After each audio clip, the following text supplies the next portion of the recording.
नमस्कार मुलांनो, इयत्ता 5वीतील 20वा पाठ माझं शाळेचं नक्की झालं हा पाठ आपण पाहणार आहोत. या पाठाच्या लेखिका विमल मोरे या आहेत. सुरुवातीला पाठाचा परिचय पाहूया. लेखिकेला तिच्या मोठ्या भावाने फार जिद्दीने शाळेत कसे घातले याची उद्बोधक हकीकत या पाठात लेखिकेने सांगितली आहे. चला पाठ पाहूया. कोल्हापूरमधल्या कळंबा मध्यवर्ती कारागृहाजवळ रस्त्याला लागूनच एका सरळ रेषेत 15-20 झोपड्या होत्या. त्यातल्याच एका झोपडीत आम्ही राहत होतो. कोल्हापूर दक्षिण महाराष्ट्रातील जिल्ह्याचे ठिकाण. मध्यवर्ती कारागृह प्रत्येक जिल्ह्यात असलेला सरकारी तुरुंग सेंट्रल जेल. तर कोल्हापूरमधल्या कळंबा मध्यवर्ती कारागृहाजवळ रस्त्याला लागूनच एका सरळ रेषेत 15-20 झोपड्या होत्या. त्यातल्याच एका झोपडीत आम्ही राहत होतो, म्हणजे लेखिका राहत होत्या. मातीच्या कच्च्या विटांनी बांधलेल्या भिंती, त्या पण पावसाचं पाणी मुरून पडण्याच्या बेतात होत्या. पाणी मुरून पडणे म्हणजे पाणी जमिनीत जिरपणे. तर मातीच्या कच्च्या विटांनी बांधलेल्या भिंती त्या पण पावसाचं पाणी मुरून जमिनीत जिरपणे किंवा पाणी जमिनीत जिरपणे पडण्याच्या बेतात होत्या. फुटकी तुटकी कौलं वरती टाकलेली होती.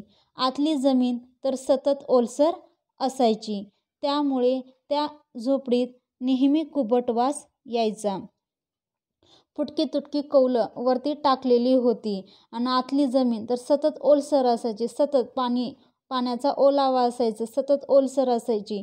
त्यामुळे त्या झोपडीत नेहमी कुबट वास यायचा. कुबट वास म्हणजे कुजलेला वास. नेहमी सतत ओलसर जमीन असल्यामुळे झोपडीत नेहमी कुबट वास यायचा. उठून उभा राहिलं तर वरची कौलं डोक्याला धाडकन लागायची. म्हणजे जे कौलं डोक्याला धाडकन लागायची त्याची उंची कमी होती, त्यामुळे डोक्याला कौलं धाडकन लागत असे.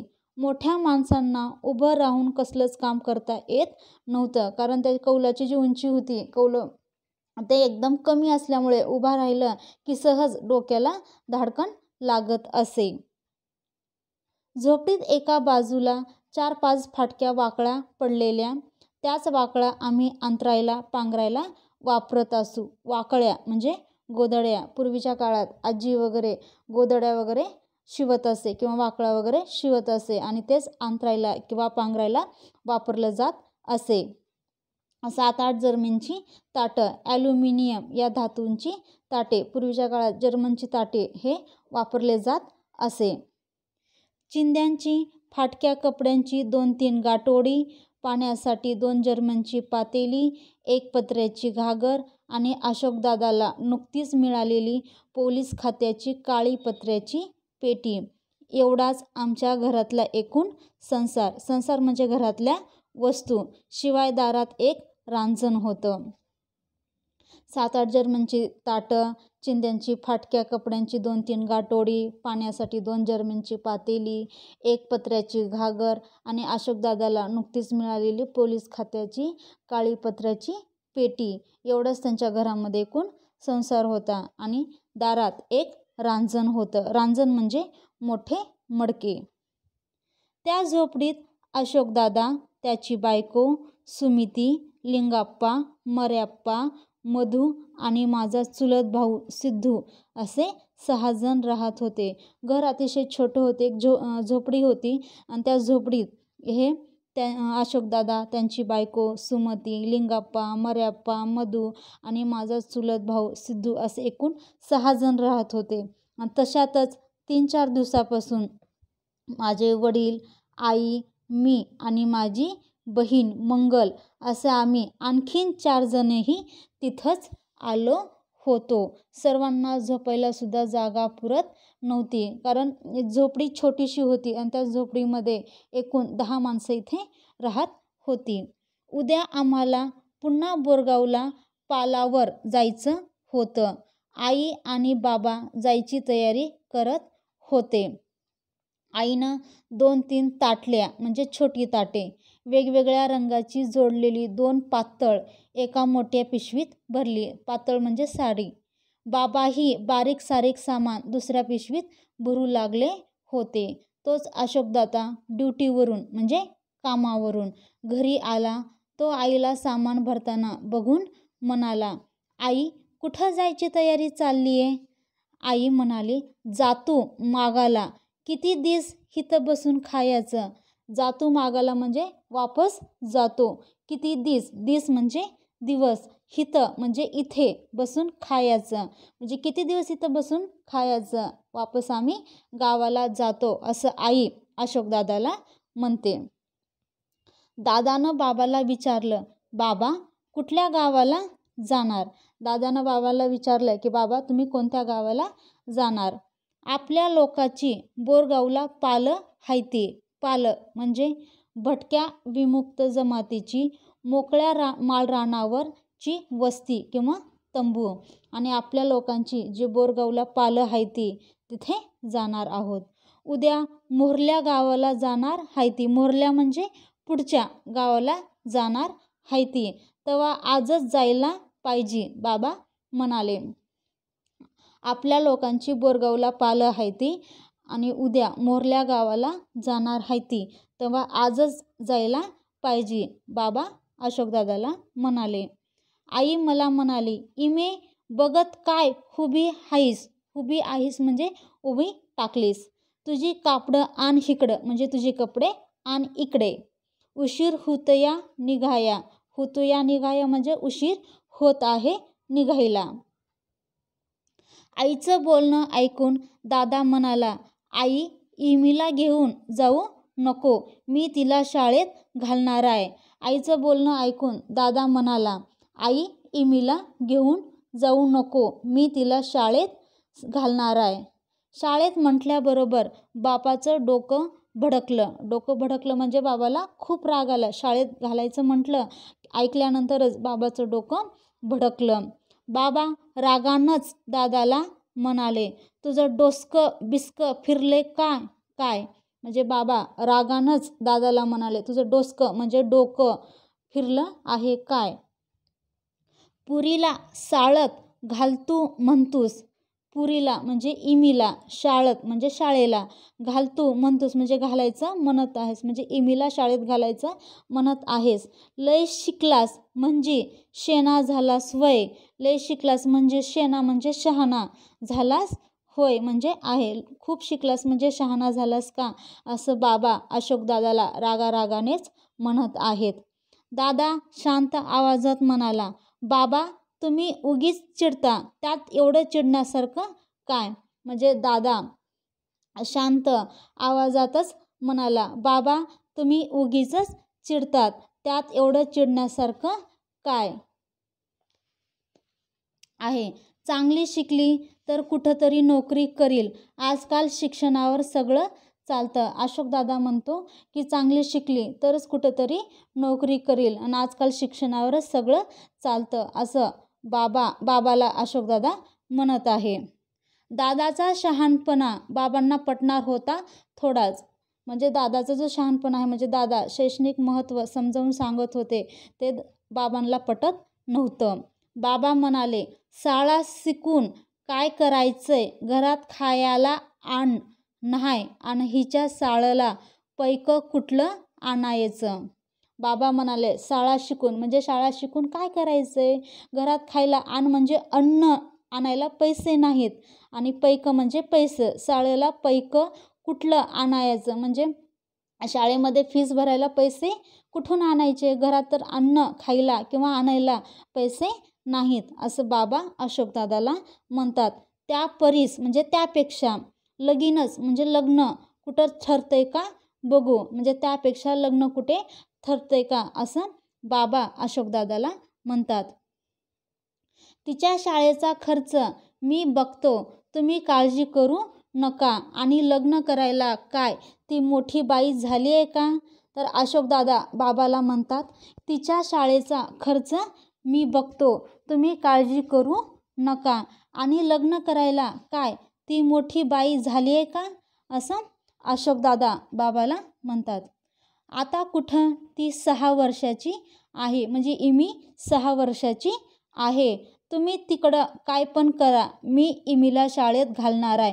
तुम्हाला काय करायचं तुम्ही तिकडे करा, पण मी इथे इमीला शाळेत घालणार आहे, दादा म्हणाला.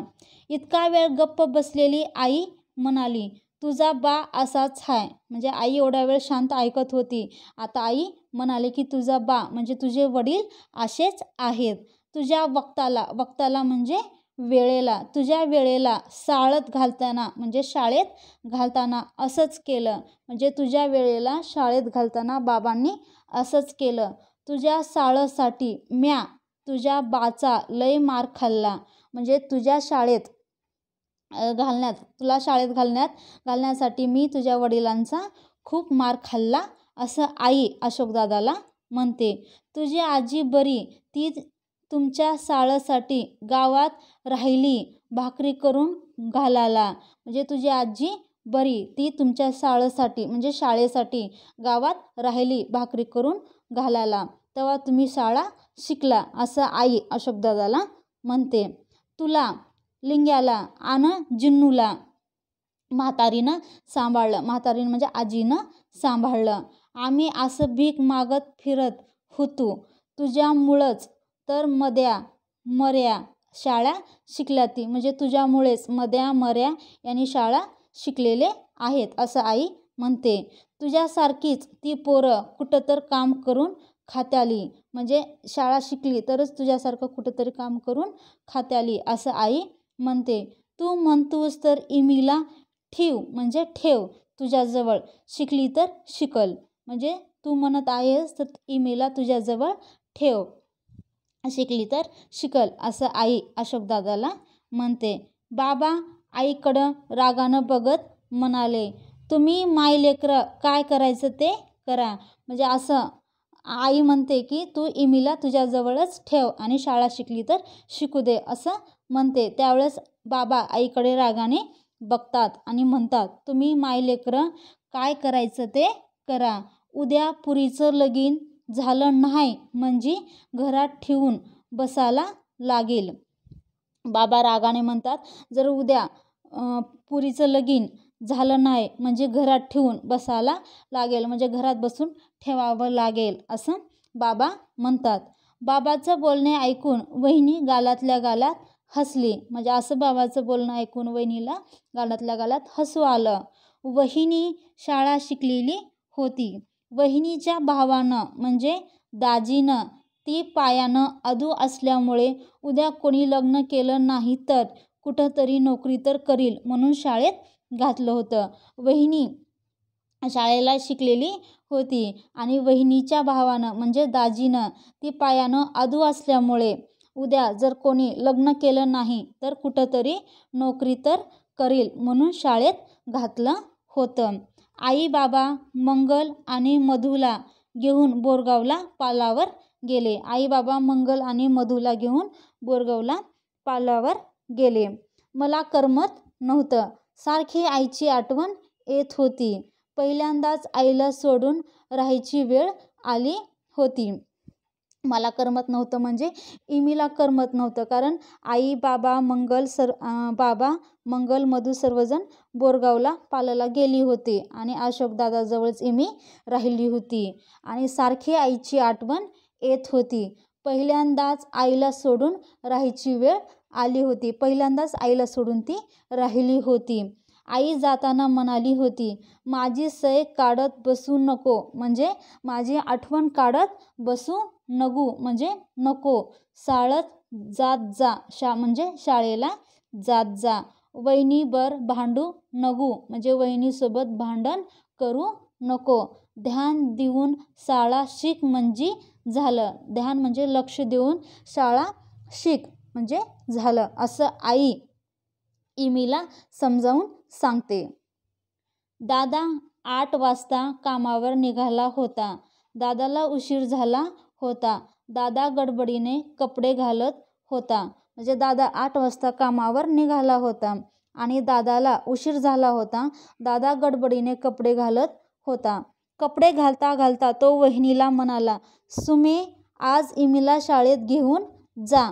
तिचं नाव शाळेत घालून ये. मला वेळ नाही, नाही तर मीच गेलो असतो. पोरं कुठं गेली? घरात कोणीच नाही. पोरांना जेवायला घालून शाळेत पाठव. म्हणजे दादाला कामावर जायला उशीर झाला होता आणि दादा गडबडीनं कपडे घालत होता. कपडे घालता घालता तो वहिनीला म्हणाला, सुमे आज इमीला शाळेत घेऊन जा. तिचं नाव शाळेत घालून ये. मला वेळ नाही, नाही तर मीच गेलो असतो. पोरं कुठं गेली? घरात कोणीच नाही. पोरांना जेवायला घालून शाळेत पाठव, असं अशोकदादा सुमीला म्हणतो. दादा कामावर गेला. वहिनीनं घरातली सर्व कामं भराभर आवरली. कारण आता वहिनीला इमीला शाळेत घेऊन जायचं होतं, त्यामुळे घरातली कामं भराभर आवरली. आमच्या घरापासून शाळा फार जवळ होती. 4-5 झोपड्या ओलांडल्या की दगडी बांधकाम केलेली एक मोठी शाळा होती आणि तिथंच पहिलीचा वर्ग भरत होता. शाळेशेजारीच मोठं वडाचं झाड होतं. म्हणजे इमीच्या घरापासून शाळा फार जवळ होती आणि 4-5 झोपड्या ओलांडल्या की दगडी बांधकाम केलेली एक मोठी शाळा होती.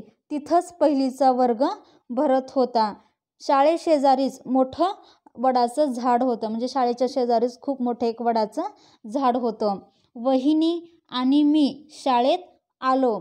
वहिनीनं बाईंना नमस्कार केला. वहिनीची बाईंबरोबर आधीचीच ओळख होती. माझे भाऊही त्याच शाळेत शिकत होते. वहिनी आणि मी शाळेत आलो.